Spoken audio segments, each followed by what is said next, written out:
Hello everyone, my name is Cydney Graves and I am currently classified as a junior with the certification of EC through 6th or elementary education. The objective of this presentation is to inform you of my mathematical experiences in elementary school, middle school, and high school to form a greater understanding of the mathematical education background that I came from. It is important to understand where we came from individually as future educators in order to pinpoint our strengths and weaknesses. And these strengths, we can use them as a tool to better communicate and educate our students. In our weaknesses, we can work together to build on them as a team.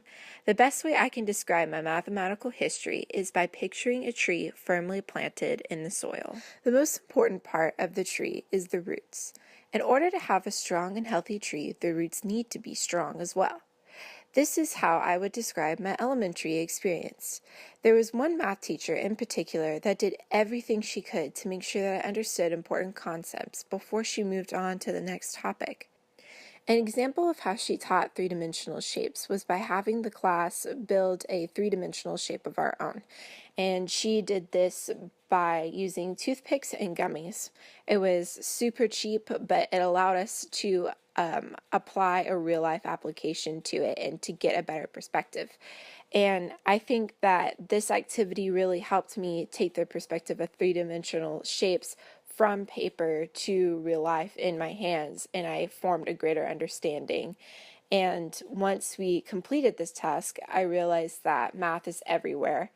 And I feel that my elementary experience in mathematical education, because of her, allowed my roots to grow deep into the ground and to prepare me for my next chapter in life, which is middle school.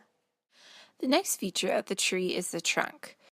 Since my roots were firmly in the ground from my elementary experience, my trunk was strong enough to start getting some wear and tear on it from my middle school experience.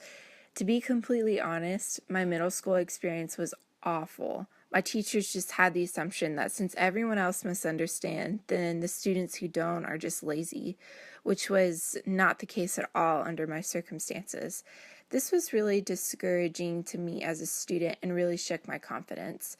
There was one experience in particular where I did not understand the concepts and we were sitting at the desk just doing busy work. And the teacher was so frustrated with me because I didn't understand it and then accused me of not listening.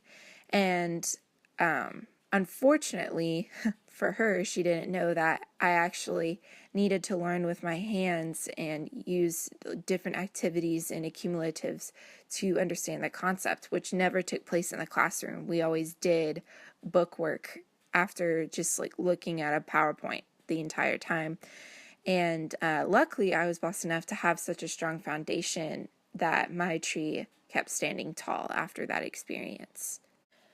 My high school experience with math was very different each year.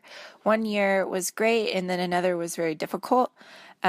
This kind of reminds me of the branches of the tree because my experiences were in all different directions. The bright side of having different branches is that I can take the positive experiences and allow them to shadow over the negative experiences. And my senior year of high school, I had a track coach as my math teacher, and he was the best educator that I have ever had. He always found a way to keep the students engaged while making sure that we fully understood each concept. And even if we didn't understand one particular area of a concept, he would always go back to explain it to us and then assess us again at a later time. And not only did I appreciate him as a student, but also as a future educator, because the respect that he had from his students was really inspirational. And he's someone that I admire as a future educator, and the way that he teaches his students will definitely have an effect on me and how I will communicate to my students as well. And while the branches of the negative experiences may break, I know that my positive experience with this particular educator will always remain on my tree.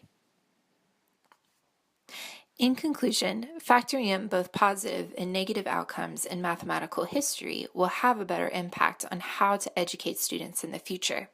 The question I often ask myself is, how could I educate my students in a way that their roots will grow deep into the ground as well? And what can I do to grow strong trees that prepare my students for a possible wear and tear? I plan to take my experiences and always keep them in mind when educating my students in the future. Richard Curran once said, "Mathematics as an expression of the human mind reflects the active will, the contemplative reason, and the desire for aesthetic perfection. Its basic elements are logic and intuition, analysis and constructions, generality and individuality." Mathematical history is relevant to our lives because it takes our individuality to root positive experiences for our future students.